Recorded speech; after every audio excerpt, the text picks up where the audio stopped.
Bonjour, je m'appelle Eric Fleury, je suis magnétiseur guérisseur. Je pratique beaucoup d'écoute thérapeutique et je me suis rendu compte que les gens qui sollicitaient mon aide, à mon contact, ça leur permettait de se dire, de pouvoir exprimer des choses qui sont cachées en eux depuis longtemps ou des choses qu'ils gardaient, qu'ils n'avaient même pas conscience, des souffrances qu'ils gardaient en eux, qui leur créaient bien sûr des problématiques de comportement ou bien de problèmes de santé. Je pratique aussi l'harmonisation énergétique, donc rééquilibrage des corps énergétiques et des nettoyages de pollution en tout genre. La particularité de ces harmonisations énergétiques, c'est de recréer de la cohérence dans notre monde. On va se rendre compte que justement, j'utilise beaucoup par exemple les représentations de la roue de médecine. La roue de médecine représente par exemple mon monde et je vais pouvoir transformer mon monde. Mais c'est pareil pour les personnes qui viennent, on va pouvoir travailler sur leur propre monde et recréer de la cohérence. Cette cohérence va se manifester par la solution de certains problèmes, bien sûr, et surtout on va se retrouver avec des synchronicités positives qui vont permettre justement d'équilibrer. Avant, les choses bloquées avaient des nœuds, n'arrivaient pas à se réaliser, et soudainement, les choses commencent à s'harmoniser et à trouver le sens naturel de la vie. On se rappelle que la vie, c'est l'harmonie, etc. On dit souvent que l'homme est un être de communication et pour moi, l'être humain, c'est un être de relation. Il cherche à entrer en relation avec les autres humains, bien sûr, avec les personnes, mais aussi avec son environnement, la nature, les éléments, les forces cachées, les forces du vivant qui se manifestent dans la nature, dans ces oiseaux qu'on entend justement chanter avec nous. On veut être en relation avec ces animaux, avec ces arbres, ces végétaux, avec les rochers. On veut être en relation avec une rivière, avec l'eau, l'air. Le vent n'est pas un ennemi, la chaleur n'est pas un ennemi, le froid n'est pas un ennemi. On veut entrer en relation pour avoir une relation d'amitié, on va dire, avec ces directions, avec ces forces. On veut retrouver ce lien sacré au vivant. Et le travail que je fais va nous permettre d'entrer dans cette dynamique. On cherche à avoir un regard poétique sur le monde, un regard qui va justement réveiller en nous et dans la nature, réveiller ce lien sacré qui va nous permettre de retrouver encore une fois harmonie. Cette recherche de l'harmonie, on va la retrouver lorsqu'on va poser un regard particulier ou être attentif, par exemple, à une rivière, à une cascade, et on se rend bien compte que dans certains lieux, il y a des forces particulières qui se manifestent par la beauté. Et j'aime beaucoup cette sensation de beauté, on recherche à être en relation avec la beauté dans le monde, on veut marcher dans la beauté, comme disaient les Navarros, pour pouvoir justement capter une autre dimension, la manifester aussi. On va se retrouver un peu comme connecté à d'autres forces, se retrouver comme un petit os creux, comme disait Franz Fulscrow, un chaman Sioux. On veut, en étant ce petit os creux, il disait le grand esprit souffle à travers moi, et c'est une image que j'aime beaucoup, parce qu'on va essayer justement de redevenir cet axe qui va permettre au grand esprit, aux forces supérieures de se manifester. On veut aussi entrer en relation avec ce qui est autour de nous pour retrouver ce lien sacré au vivant qui se manifeste, on le disait encore une fois, dans une cascade, dans un chevreuil qui passe, un animal, le chant d'un oiseau, au loin un coq qui chante, etc. On veut retrouver ce lien-là. C'est pas n'importe quoi, c'est quelque chose qui nous appelle, et le vivant se manifeste à nous pour qu'on s'ouvre vers cette dynamique, cette dimension, et retrouver ce lien. Il y a deux symboles qui m'ont beaucoup marqué, que j'utilise beaucoup. Ce sont d'abord les roues de médecine amérindiennes, ou les cercles sacrés celtes, et ensuite l'arbre aux étoiles. L'arbre aux étoiles, pour moi, c'est véritablement la représentation de l'homme énergétique, profondément enraciné dans le sol, donc avec une présence ici, le tronc de l'arbre étiré vers le ciel, on pourrait dire son feuillage qui s'ouvre vers le cosmos, mais non pas pour se propulser vers l'infini là-haut, mais au contraire pour recevoir l'énergie du ciel, recevoir l'énergie de la terre, recevoir l'énergie du ciel. Les deux se réunissent en nous et on pourrait dire que comme les branches de l'arbre qui s'ouvrent, on va pouvoir rayonner de cette énergie qui va se propulser tout autour de nous. Encore une fois, dans une quête d'harmonie, de relation au sacré, au vivant. Dans cette dynamique-là, je peux me retrouver comme ce petit os creux, comme disait Frank Fools-Crowe. Je suis un petit os creux dans lequel le grand esprit souffle. Je suis une flûte dans laquelle le grand esprit souffle et fait sa mélodie. Et cette mélodie, cette vibration, va pouvoir harmoniser, agir dans mon monde, agir autour de moi. Agir dans mon monde, c'est là qu'on retrouve les fameuses runes médecine ou les cercles sacrés celtes. Et là, on se retrouve avec une représentation de notre monde. Je suis dans mon cercle ici, il y a beaucoup de symboles importants, et je peux transformer, transmuter mon monde. De la même manière, lorsque une personne vient, je pourrais utiliser la rune médecine, la représentation de la rune médecine pour cette personne, et travailler sur son monde. Dans cette rune médecine, dans ces cercles sacrés, je vais pouvoir entrer en relation avec justement ce qui est devant moi, ce qui est derrière moi, à ma gauche, à ma droite, au-dessus, en dessous. Je vais pouvoir travailler, harmoniser les différentes parties de mon corps, mon mental, mon émotion, mon corps physique, mon côté spirituel, mais aussi des choses qui sont dans d'autres domaines. Et je vais pouvoir utiliser cette rune médecine comme révélateur aussi de ce qui se passe dans mon monde pour pouvoir recréer de l'harmonie et de la paix, surtout de la paix qui est importante à mes yeux dans notre monde. Ces deux représentations sont pour moi très complémentaires. La première, c'est une représentation à plat du monde et des cycles de la vie. Donc on aura des rites de passage, plein de compréhension, des enseignements qu'on va pouvoir capter avec ces cercles sacrés. Et de l'autre côté, on a une dynamique de verticalité. Et ces deux aspects-là sont pour moi complémentaires, ils ne sont pas en opposition et ils vont très très bien ensemble.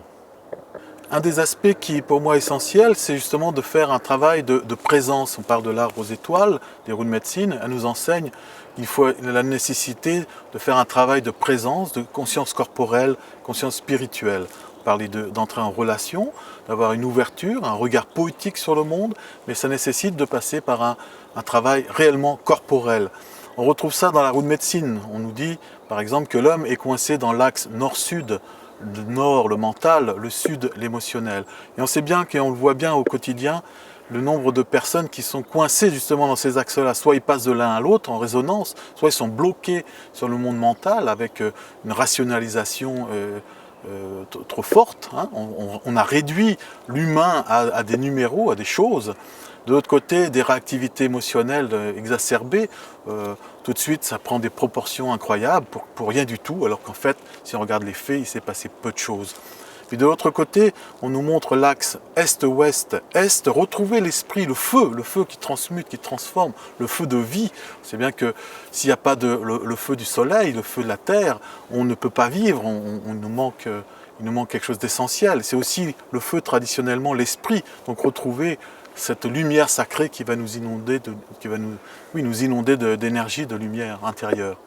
Et puis de l'autre côté, on se retrouve avec l'ouest, la terre, la matière, on dira aussi le féminin sacré, mais c'est de retrouver ce lien sacré à la terre, de retrouver nos appuis. Et là, on rentre dans une conscience corporelle qui passe par nos appuis, les pieds, les genoux, le bassin, la colonne vertébrale.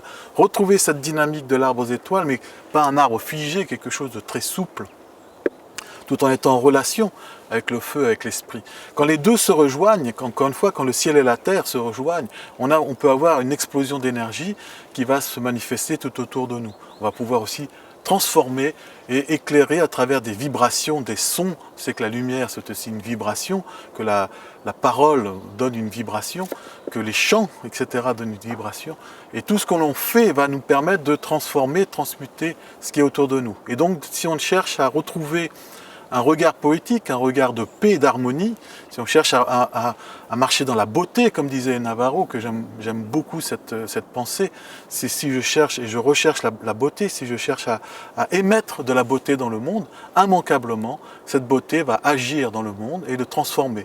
Et aujourd'hui, on voit bien que notre monde qui a été abîmé, pollué depuis des dizaines et des dizaines d'années, voire des centaines d'années, depuis l'ère moderne, on va dire, eh bien, on se rend compte là que cette pollution de la Terre, on a une capacité de la transformer, justement, en retrouvant cette beauté et en la manifestant dans le regard qu'on peut poser sur un arbre, des végétaux, un rocher, une rivière, de l'eau, l'air, nos amis, ce sont nos amis, encore une fois, ce ne sont pas nos ennemis.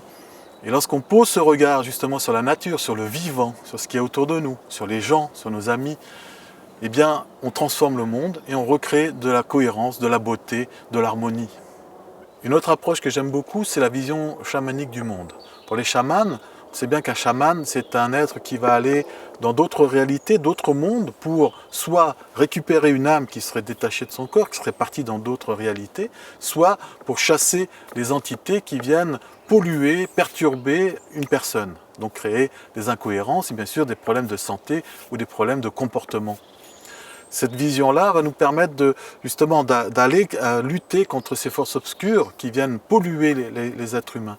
Et on sait bien qu'aujourd'hui, c'est un aspect qui est très souvent négligé, mais on se rend compte qu'il y a énormément à faire dans ce domaine-là pour justement recréer de la cohérence, de la beauté dans notre monde.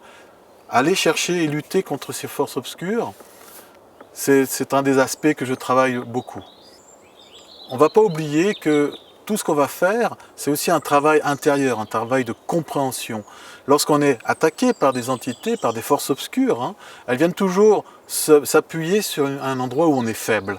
Et il y a toujours une leçon à tirer de quoi qu'il arrive. Donc on va s'intéresser à ce qui s'est passé, on va essayer de trouver quelle était la partie faible pour pouvoir la transformer, la transmuter. Éventuellement se transcender, faire appel à une force supérieure qui va nous aider aussi à transformer ce point faible et à l'intégrer et aller plus loin. De la même manière, on pourrait dire qu'il y a aussi des forces de lumière qui viennent nous montrer, qui viennent nous dire, là regarde, si tu as travaillé sur ce point-là, un point psychologique, un point où on manque justement d'ouverture, où on manque de qualité d'âme. Et j'aime beaucoup à retrouver justement quelle était la qualité cachée, quelle est la qualité de l'âme qui ne se manifeste pas et qui fait qu'on bloque sur des relations, sur des problèmes énergétiques, etc. Et ça, c'est aussi un des aspects du travail que nous pouvons faire ensemble. Ce que je trouve très intéressant, c'est d'utiliser effectivement les représentations de la roue de médecine amérindienne ou les cercles sacrés celtes, qui sont très très proches dans leur symbolisme, dans leur manière d'appréhender le monde. À l'intérieur d'une roue de médecine, je vais pouvoir entrer en relation avec les directions, avec les éléments. Parce que quand je regarde une direction, par exemple celle-ci, il est évident que c'est vivant, il va se passer quelque chose ici. Il y a des énergies, des présences qui ne sont pas du tout les mêmes que lorsque je regarde dans cette autre direction. Les arbres ne sont pas les mêmes, l'énergie, la force du soleil, la présence peut-être d'un rocher, la présence d'animaux qui pourraient apparaître, la présence tout simplement d'énergie, de présence supérieure. La roue de médecine, c'est vraiment une représentation du monde. On va avoir beaucoup d'enseignements sur les rites de passage. Le soleil se lève, on arrive dans le monde. Ensuite, je grandis, je deviens peut-être un adulte. Puis ensuite, je vais devenir un ancien. Et puis, je vais passer par la mort et peut-être une renaissance ou aller dans un autre monde. Et tous ces cycles nous apprennent à faire des deuils et à transformer. On sait bien que pour aller vers quelque chose de nouveau, il faut faire le deuil de l'ancien. On en a une expérience, mais il faut faire le deuil de l'ancien pour aller un peu plus loin. Et on sait que beaucoup de rites de passage se font de cette manière-là. La roue de médecine, la représentation de mon monde, va me permettre de me confronter justement à mes blocages, à mes peurs, à mes limites. Je vais pouvoir aller les observer, je vais pouvoir les nommer et je vais pouvoir les transformer. C'est vraiment un révélateur de mon propre monde intérieur. Et il suffira tout simplement que je rentre avec sincérité à l'intérieur de ce cercle, en appelant les forces des 4 directions, du ciel et de la terre, en appelant les alliés, ces forces qui viennent me soutenir, pour pouvoir me confronter justement à ces peurs qui souvent, bien sûr, ce sont des peurs, on ne veut pas forcément aller s'y confronter, mais si on a cette dynamique intérieure, cette volonté, ce désir, tout simplement parce qu'on n'est pas bien en général au quotidien, eh bien on va pouvoir utiliser le cercle sacré comme un moyen de transformation et c'est un outil exceptionnel. Ces approches, toujours à travers ces cercles sacrés, vont nous permettre de rencontrer les esprits, on va dire, les forces supérieures lumineuses qui se manifestent dans le monde, soit à travers un arbre, c'est bien qu'un chêne, c'est pas la même chose qu'un oiseautier par exemple, mais à travers les animaux. Et les animaux, on utilise beaucoup cet aspect d'animaux totems, d'animaux alliés, d'animaux de pouvoir, de force, et qui viennent nous révéler, encore une fois, une capacité intérieure qu'on n'avait pas utilisée, et nous révéler aussi une leçon. Ils nous demandent de faire quelque chose, ils attendent de nous quelque chose, ils ont un conseil. Et très souvent, cette énergie, par exemple, je rencontre l'ours va me donner peut-être de la force, mais aussi de la sagesse, de la patience, des choses de ce type-là, par exemple. Et lorsque je suis en relation justement avec ces forces-là, je vais pouvoir transformer ma vie, encore une fois, parce que tout le but pour moi est toujours de transformer notre vie, d'aller plus loin, de se connecter à une autre dimension de nous-mêmes, comme si l'âme allait vraiment s'incarner, et quand elle vient s'incarner, manifester des qualités, encore une fois, des qualités cachées, des qualités qu'elle cherche vraiment à incarner dans la terre. Et puis c'est comme cette âme qui vient s'incarner a des leçons à comprendre. Donc elle vient s'incarner dans notre monde, dans notre vie. C'est pour ça que nous avons autour de nous un certain nombre, on va dire, d'épreuves, de choses sur lesquelles on est confronté. On vient se buter un peu pour justement avoir plus d'ouverture pour que l'âme comprenne quelque chose ou l'âme se manifeste à travers nous. Les deux aspects pour moi se rejoignent. On a vraiment un travail d'âme à faire, de compréhension d'être, hein, pour grandir, quel que soit ce qu'on fait. Et puis, elle veut aussi manifester une autre énergie, une autre présence dans le monde. On a réellement, on se rappelle, on a capacité d'être un petit os creux, donc manifester une dimension supérieure dans la terre, dans la matière, et on pourrait même dire que la matière attend ça de nous. Les arbres attendent qu'on manifeste une dimension spirituelle, énergétique, une dimension d'âme et de noblesse, hein, comme je dis. On peut faire le choix de la médiocrité ou essayer de faire le choix de la noblesse, c'est pas toujours simple. Et en plus de ça, cette âme, elle vient se confronter à la matière pour comprendre quelque chose. Et ces deux aspects-là sont pour moi essentiels dans le travail intérieur que nous pouvons tous faire. Donc ce travail thérapeutique d'accompagnement, que j'appelle sur le sentier de l'arbre aux étoiles, marchons dans la beauté, cet accompagnement, je le fais dans la nature, principalement en consultation individuelle ou bien en groupe, lors d'ateliers justement où on va travailler notre conscience corporelle, notre ouverture et les transformations intérieures. Que la beauté marche avec vous et vous accompagne dans la paix.